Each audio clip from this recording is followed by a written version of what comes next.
I was 12 in '82, and my world was basically three things: a worn-out Betamax of the Dark Crystal, glitchy Atari controllers, and a closet full of Star Wars toys. Then came my birthday. The gift was a big, beautiful boxed set with a bold, retro future logo, Star Frontiers. It was the original game, before they renamed the base set Alpha Dawn.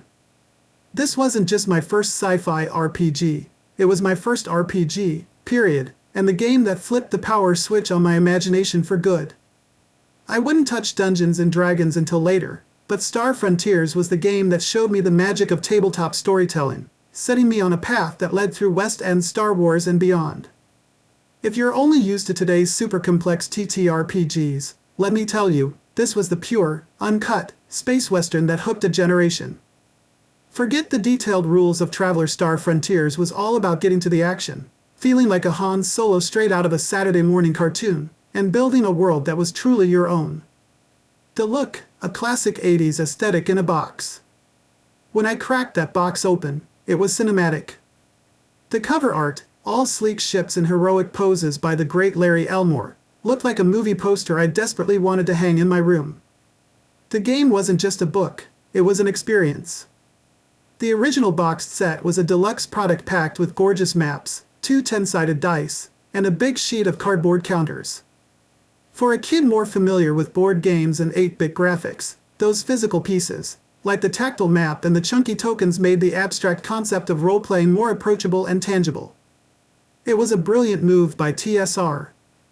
The entire aesthetic was pure mid-'80s sci-fi, padded vests and chunky goggles. It felt like the perfect blend of Star Trek's idealism and Star Wars action-first pulp, setting the stage for heroic adventure. The setting, the frontier sector. You are an agent, a hero, explorer, or mercenary in the sprawling frontier sector, an area of space populated by 4 main races who have formed the United Planetary Federation, UPF, to defend their worlds. The heroes, you can choose to play a human, an intelligent, inventive, and adventurous average character, an insect-like, business-minded Vrusk, an amoeba-like, philosophical Dralocyte who can change shape and grow limbs, or a proud, quick, and sometimes aggressive Userian who can glide short distances using the membranes under their arms. The threat, the primary enemy, is the enigmatic, worm-like alien species known as the Sathar. They are genocidal conquerors who hire agents of other races to sabotage, terrorize, and destabilize the UPF worlds. They would rather kill themselves than be captured, making them a sinister and mysterious foe. The mechanics, easy to learn, fun to master. What made Star Frontiers a perfect entry point? Its mechanics were silky smooth compared to what was out there. Percentile rules rule. This game ran on a simple percentile system. Roll under your score on 2 10-sided dice, D100, and you succeed. It was a straightforward, skill-based system that kept us focused on the game flow. The Alien Squad, the unique mix of human, Dralocyte, Vrusk, and Userian characters, instantly injected pure creative flair into every game. Who wouldn't want to be a Userian, leaping from canyons like a hero in a jetpack-free version of Flash Gordon? That memorable roster who later inspired the Hadazee and Plasmoids and Spelljammer for D&D players, still grumbling about that, was pure, memorable creative gold. Skill first, here's the revolutionary part. Star Frontiers abandoned the rigid, level-based advancement of other games. You chose a primary skill area, PSA, military, technological, or biosocial, and bought skills that allowed for a wide degree of freedom and customization. It gave you the freedom to build a character that felt unique. Abilities. All characters have 8 core abilities: strength, stamina, dexterity, reaction speed, intuition, logic, personality, and leadership, with a score from 1 to 100. These define what your character is naturally good at. Combat. Combat is fast and tactical, played in 6-second turns. Whether you are firing a laser pistol, blaster, or a deadly needler, you calculate your chance to hit based on your dexterity score, modified by range, movement, and cover.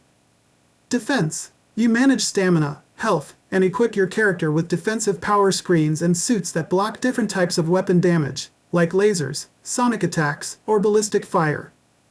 Exploration gear. The game is pure sci-fi pulp with classic gear, wrist-mounted communicators/calculators, chronicom, various grenades, doze, frag, tangler, and personal hovercraft, skimmers, for navigating city streets.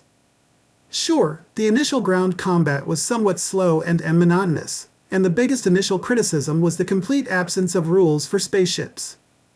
A sci-fi game without a starship. But TSR was listening. They quickly corrected course with the Nighthawks expansion in '84, transforming the game into the true space opera it was always meant to be. The legacy, a blank canvas for my stories.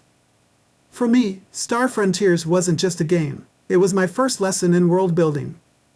The setting, the frontier sector, was intentionally left largely blank, unexplored and undetailed. This wasn't a flaw, it was a profound gift to the referee, Star Frontiers' version of a dungeon master. It was a blank canvas that forced me and my friends to create. We invented colonies, designed new ships, and dreamed up threats worse than the worm-like Satar nemesis. This experience, fueled by its simplicity and elegant design, prepared me for every RPG that followed. It taught me to fill the gaps, to embrace the yes and of improv, and to build a living, reacting world for my players. Star Frontiers was simple, pure, and accessible. Its spirit lives on today in the vibrant fan communities and in the design philosophy of simple, action-oriented gaming. It's a nostalgic trip back to the kind of hopeful, imaginative adventure that defined the early ADS, a world where a plucky band of strange aliens and humans could always blast their way out of a tight